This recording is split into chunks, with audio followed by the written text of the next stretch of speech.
जय Hind and hello guys, स्वागत है आपका आपके अपने YouTube चैनल ज्ञानदेव होस्ट में। और इस वीडियो में मैं आपको बताने वाला हूं Bihar police constable recruitment 2025 last date and latest update के साथ में फॉर्म को कैसे फिल करना है इसके बारे में, जहां पर आपको बताया जाएगा कि कैसे आप 19,838 पोस्ट का फॉर्म फिलअप बिना किसी मिस्टेक के कर पाएंगे।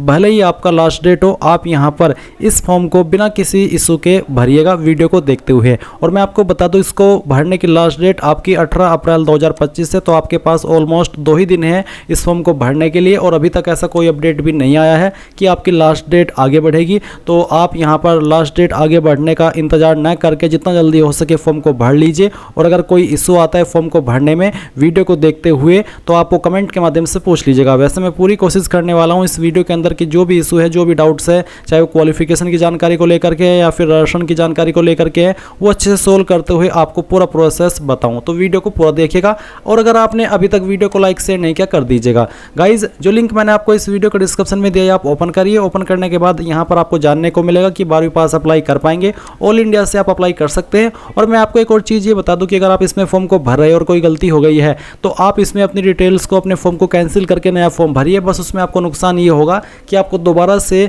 फीस पे करनी होगी। आप ये मत करिए कि आप नए नंबर ईमेल का इस्तेमाल करके नया फॉर्म भरें, क्योंकि अगर आप ऐसा करेंगे तो जो आपकी क्वालिफिकेशन की डिटेल है या फिर आपकी एड्रेस की डिटेल है वो मैच कर ली जाएगी, और ऐसे में आपके दोनों फॉर्म रद्द हो जाएगी। इसलिए आप, अगर आपके फॉर्म के अंदर कोई गलती हो गई है, राशन के अंदर कोई गलती हो गई है, तो आप पहले वाली डिटेल्स को, फॉर्म को कैंसिल कर दीजिए और नया फॉर्म भर दीजिए। और फिर ऐसे में आपको दोबारा से फीस पे करनी होगी। तो ये चीज़ आपको क्लियर हो गई। अब यहाँ पर जो मैंने डिटेल्स दी गई क्वालिफिकेशन की, वो आप देख लीजिए। 12वीं पास अप्लाई कर सकते हैं। PST PET की इन्फॉर्मेशन यहाँ पर आपको दी गई है। एज लिमिट की इन्फॉर्मेशन दी गई है। फीस की इन्फॉर्मेशन आप यहाँ पर देख सकते हैं। सभी जानकारी चेक करने के बाद आप इंपॉर्टेंट लिंक के सेक्शन में आएंगे और अप्लाइंग ऑनलाइन लिंक ओपन करेंगे। देन आपके सामने कुछ ऐसा इंटरफेस आएगा। अब यहाँ पर आने के बाद में आप सबसे पहले स्टेप फर्स्ट राशन, इसके ऊपर क्लिक करेंगे। अब गाइज, मैं आपको यहाँ पर एक स्पेशल जानकारी दे रहा हूँ जो कि आपके लिए काफी इंपॉर्टेंट रहेगी, इसलिए आप इस पार्ट को भी स्किप मत कीजिएगा। तो मैं आपको बता दूं कि जैसे कि आप सब जानते हैं कि आपकी बिहार पुलिस सिपाही की भर्ती आ चुकी है और अपने फॉर्म आप भर रहे हैं, तो ऐसे में आप ये भी देख रहे हैं कि हम अपनी प्रिपरेशन कहाँ से करें। तो आपके लिए परीक्षा मार्ग लेकर क्या है, ई बुक PDF, जिसमें कि गाइज आपको यहाँ पर 5500 से ज़्यादा अधिक प्रश्नोत्तर का संग्रह मिलने वाला है। और ये आपका ई बुक PDF सिर्फ और सिर्फ आपको यहाँ पर 99 रुपये में मिल रहा है, कोई ज़्यादा बड़ा प्राइस नहीं है। तो ऐसे में यहाँ पर गाइज मैं आपको ये भी कहूँगा कि चाहे आप अपनी प्रिपरेशन कहीं से भी कर रहे हैं, किसी अन्य बैच से, किसी अन्य बुक से, फिर भी आप इस PDF को ले लीजिएगा। इतना बड़ा प्राइस नहीं है, क्योंकि गाइज इसमें आपको बिल्कुल एक घोल तैयार करके दिया है बहुत ही इंपॉर्टेंट क्वेश्चन का। इसमें आपके जो टॉपिक है वो हिंदी, सामान्य विज्ञान, सामान्य ज्ञान, बिहार स्पेशल जीके, ये सभी कवर किए गए हैं। और ये आपका एक लेटेस्ट एडिशन है। PDF फॉर्मेट में आपको मिलेगा और कंप्लीट PDF आपको दिया जाएगा। आप चाहे तो बाद में इसको प्रिंट करा सकते हैं, और वैसे चाहे तो आप इसको मोबाइल में PDF के रूप में ओपन करके वहां से भी अपनी प्रिपरेशन कर सकते हैं। ये आपका हिंदी मीडियम का रहेगा, और आप इसको प्रिंट भी, जैसे कि मैंने कहा, कि करा सकते हैं। इसके अलावा मैं आपको बता दूं कि परीक्षा मार्ग ने यहाँ पर अभी रिसेंटली लॉन्च किया है 10 मॉक टेस्ट, जो कि सिर्फ और सिर्फ आप 39 में प्राप्त कर सकते हैं। यानी कि सिर्फ 39 रुपये में आपको यहाँ पर 10 मॉक टेस्ट भी ले पाएंगे परीक्षा मार्ग के। ये भी इनकी एक अच्छी पहल है, आप इसको भी ट्राई कीजिएगा। अगर आपने PDF लिया है और आपको इससे लगा कि यार मेरी प्रिपरेशन अच्छी हो रही है, तो फिर आप ये भी ट्राई जरूर कर लीजिएगा। अब आप इसको कैसे लेंगे, उसके लिए मैं आपको बता दूं, आप परीक्षा मार्ग का ऐप भी डाउनलोड कर सकते हैं, और आपको लिंक वीडियो के डिस्क्रिप्शन में दिया है। जैसे ही आप ये लिंक ओपन करेंगे, आपके सामने कुछ ऐसा इंटरफेस आएगा। यहाँ पर आने के बाद में आप इसके जो हाईलाइट्स है वो देख सकते हैं, पूरी इन्फॉर्मेशन आपको दी गई है। एंड देन आप यहाँ पर बाय नाउ इसके ऊपर क्लिक करेंगे। फिर उसके बाद में गाइज आप आपकी इन्फॉर्मेशन भरेंगे, जैसे कि आपका फर्स्ट नेम, लास्ट नेम, आपका नंबर, आपकी ईमेल एड्रेस, और एक पासवर्ड बना लीजिएगा कोई भी अपनी मर्जी का। फिर आप जैसे ही प्लेस ऑर्डर के ऊपर क्लिक करेंगे, तो आपके सामने पेमेंट करने का ऑप्शन आएगा।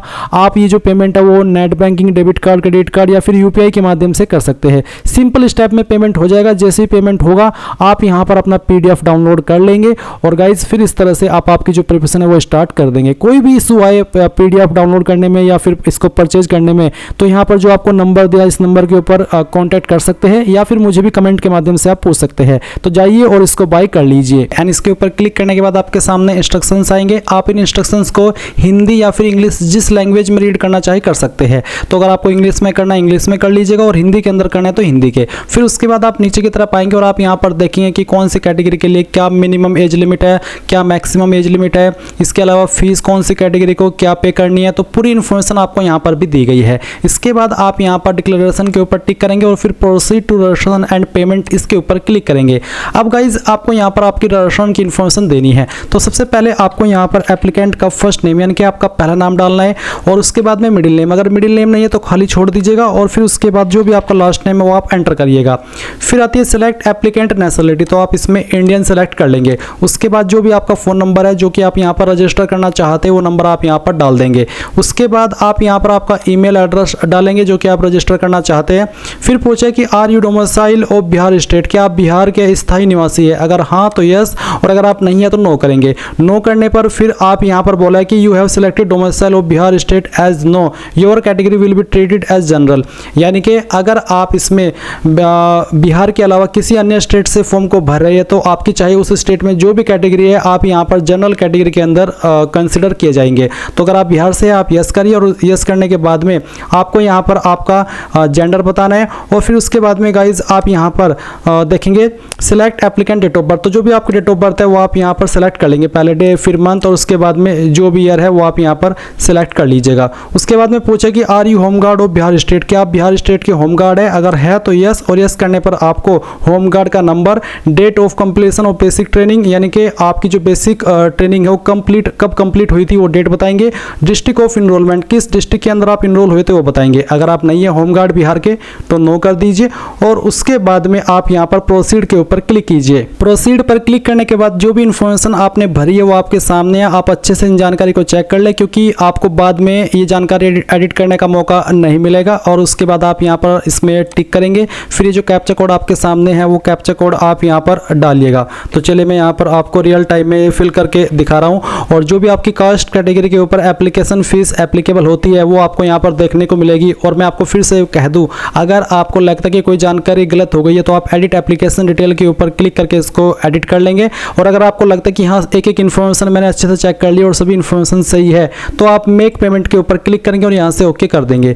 उसके बाद आपको यहाँ पर पेमेंट के पेज पर ट्रांसफर किया जाएगा। आप आपके application fees debit credit card, SBI corporate credit card, internet banking, UPI, इनमें से जिस माध्यम का इस्तेमाल करके जमा करना चाहे कर सकते हैं। तो फीस जमा कर दीजिए और उसके बाद जो आगे का प्रोसेस हो मैं आपको दिखाता हूँ। अब गाइज आप यहाँ पर देखेंगे कि आपका जो एप्लीकेशन फीस हो सबमिट हो चुका है और आप यहाँ पर एप्लीकेशन फी रिसिप्ट के ऊपर क्लिक करके अपनी फीस की रिसिप्ट ले लेंगे या फिर इसको पीडीएफ के रूप में सेव कर लेंगे या फिर इसका स्क्रीनशॉट ले लेंगे क्योंकि ये बहुत ही इंपॉर्टेंट इन्फॉर्मेशन है और आपको बाद में भी काम आएगी।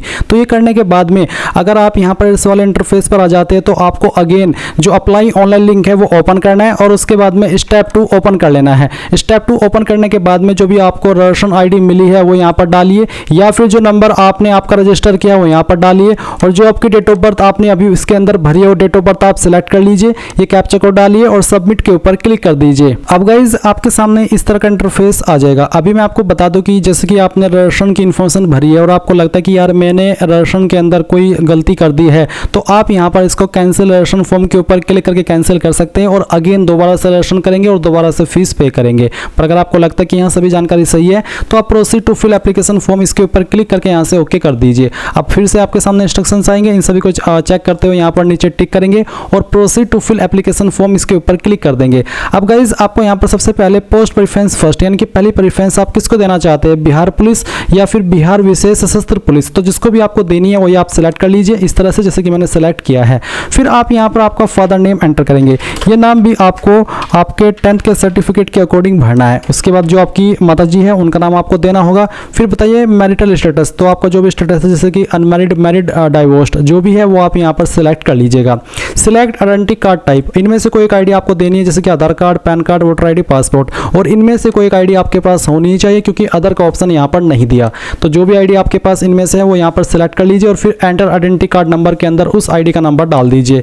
6 पॉइंट है एंटर आइडेंटिफिकेशन मार्क, आपकी बॉडी के ऊपर वो निशान जिससे आपकी बॉडी की पहचान होती है। ये निशान आपकी बॉडी के ऊपर कहीं पर भी हो सकता है। अगर आपकी बॉडी के ऊपर ढूंढने के बाद भी कोई परमानेंट निशान नहीं है तो आप नो मार्क लिख दीजिएगा क्योंकि ये ऑप्शन फिल करना अनिवार्य है। फिर पूछे are you a ward of freedom fighter, यानी कि क्या आप जो फ्रीडम फाइटर थे उनकी फैमिली से बिलोंग करते हैं? अगर हाँ तो यस, नहीं तो आपको नो करना है। अब आपके सामने एजुकेशनल क्वालिफिकेशन आ चुकी है। तो सबसे पहले आप यहाँ पर 10th की इन्फॉर्मेशन भरेंगे। 10th आपने किस स्कूल, किस बोर्ड या फिर किस यूनिवर्सिटी या फिर किस इंस्टीट्यूट से की है। तो बेसिकली इनमें से किसी एक की इन्फॉर्मेशन आपको देनी है।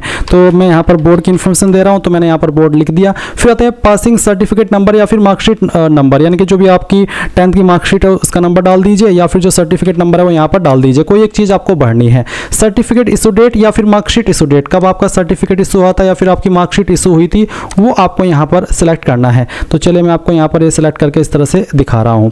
सेम वे में आप 12वीं की इन्फॉर्मेशन भरेंगे। 12वीं आपने किस बोर्ड से किया, उस बोर्ड का नाम यहाँ पर लिख दीजिए। उसके बाद में जो आपका 12वीं का मार्कशीट नंबर है या फिर सर्टिफिकेट नंबर है वो यहाँ पर डाल दीजिए। किस डेट में आपने पास कर ली थी वो आप यहाँ पर सिलेक्ट कर लीजिए। मैं सभी इन्फॉर्मेशन डेमो के लिए भर रहा हूँ, आप आपकी यहाँ पर रियल इन्फॉर्मेशन भरिएगा। इसके बाद आप देखेंगे नीचे ग्रेजुएशन और पोस्ट ग्रेजुएशन। तो अगर आपने ग्रेजुएशन की है आप इसकी इन्फॉर्मेशन भर दीजिए, नहीं किया तो आप इसको खाली छोड़ दीजिए। अब आती है एड्रेस डिटेल। तो सबसे पहले आप यहाँ पर परमानेंट एड्रेस फिल करेंगे। तो आपका हाउस, फ्लैट, प्लॉट नंबर क्या है वो यहाँ पर भरेंगे। स्ट्रीट, मोहल्ला क्या है वो आप यहाँ पर लिख देंगे। आपके घर की पहचान किससे होती है उस लैंडमार्क के बारे में लिख देंगे। विलेज, टाउन कौन सा है वो यहाँ पर लिख देंगे। पोस्ट ऑफिस क्या है वो आप यहाँ पर भर देंगे। और फिर यहाँ पर जो आपकी स्टेट है वो सिलेक्ट कर लेंगे। क्योंकि मैं इसको बिहार से भर रहा हूँ तो मेरे सामने बिहार का ऑप्शन आ रहा है। अगर आप इसको बिहार के अलावा अन्य किसी स्टेट से भर रहे हैं तो फिर आपको यहाँ पर अन्य स्टेट के ऑप्शन देखने को मिल जाएंगे। अब यहाँ पर जो आपकी डिस्ट्रिक्ट है वो आपको सिलेक्ट कर लेनी है। उसके बाद में आप यहाँ पर जो आपका पिन कोड है वो डाल देंगे। फिर आपके सामने एक ऑप्शन है whether it is a same as permanent address, यानी कि क्या आपका परमानेंट एड्रेस और प्रेजेंट एड्रेस सेम है। अगर सेम है तो यस कर दीजिए, अगर अलग है तो नो करके अलग से अपना प्रेजेंट एड्रेस भर दीजिए, क्योंकि कोरेस्पोंडेंस एड्रेस को प्रेजेंट एड्रेस कहते हैं। फिर आप नीचे की तरफ आएंगे, यहाँ पर देखेंगे डिक्लेरेशन ऑफ क्रिमिनल केसेस। तो कुछ सवाल आपसे पूछे जैसे कि have you ever been banned by UPSC, SSC और एसपीएससी और सीएसबीसी और एनी रिक्रूटमेंट बोर्ड, यानी कि क्या आप इनमें से किसी बोर्ड के द्वारा ब्लैक लिस्ट या फिर बैन किए गए हो कभी भी एग्जाम में बैठने से। अगर हाँ तो यस, नहीं तो आप नो करेंगे। अगला सवाल है क्रिमिनल प्रोसीडिंग डिटेल का। तो सवाल है कि वेदर एनी एफआईआर और criminal case has ever been registered against you, क्या आपके ऊपर कभी कोई एफआईआर या फिर कोई क्रिमिनल केस दर्ज हुआ है कभी भी पूरी लाइफ में। अगर हाँ तो यस, नहीं तो आप नो करेंगे। फिर है have you ever been arrested detained in any criminal case, क्या आप कभी किसी केस के अंदर डिटेन यानी कि हिरासत में ले गए हो या फिर अरेस्ट किए गए हो। भले ही आपके ऊपर एफआईआर दर्ज ना हुई हो, पर अगर आप हिरासत में या फिर अरेस्ट किए गए हो तो भी आप यहाँ पर यस कर सकते हैं, नहीं तो आप नो करेंगे। एक और सवाल है कि whether any criminal complaint case और एफआईआर और क्रिमिनल केस आपके ऊपर पेंडिंग है कोई कोर्ट के अंदर। अगर हाँ तो यस, नहीं तो आप नो करेंगे। फिर है कि क्या आप कभी ट्राइड एंड कन्विक्टेड और एक्विटेड, यानी कि किसी केस के अंदर आप दोषी पाए गए हो या फिर आपको सजा हुई हो। अगर हाँ तो यस, नहीं तो आप नो करेंगे। इसके बाद में एक और सवाल है कि have you ever been tried and convicted by the court by filling any bond for good behaviour etc, यानी कि गुड बिहेवियर के लिए क्या आपने कभी कोई बॉन्ड फिल किया है। अगर हाँ तो यस, नहीं तो आप नो करेंगे। तो बेसिकली आप इन सभी ऑप्शन में नो करेंगे। इसके बाद देखेंगे फोटो एंड सिग्नेचर। फोटो के लिए आपको बोला है कि आपका फोटो 2 महीने से पुराना नहीं होना चाहिए। File must be JPG only, यानी कि फाइल टाइप जेपीजी का होना चाहिए। क्वालिटी आपकी फोटो की गुड होनी चाहिए। इसके अलावा फोटो का साइज 500 KB से कम रहना चाहिए। एंड किस तरह का फोटो एक्सेप्ट होगा वो आप यहाँ पर देख ही सकते हैं। अब आपको चूज फाइल के ऊपर क्लिक करना है और जहाँ पर भी आपकी फोटो फाइल है वो आपको सिलेक्ट करनी है। मैं इस फॉर्म को डेमो के लिए भरा हूँ तो मैं यहाँ पर एक रैंडम फाइल सेलेक्ट करता हूँ, ओपन करता हूँ, इस तरह से फोटो आ जाएगा। फिर आप यहाँ पर सिग्नेचर अपलोड करेंगे, पहले इंग्लिश वाला और फिर आपका हिंदी वाला।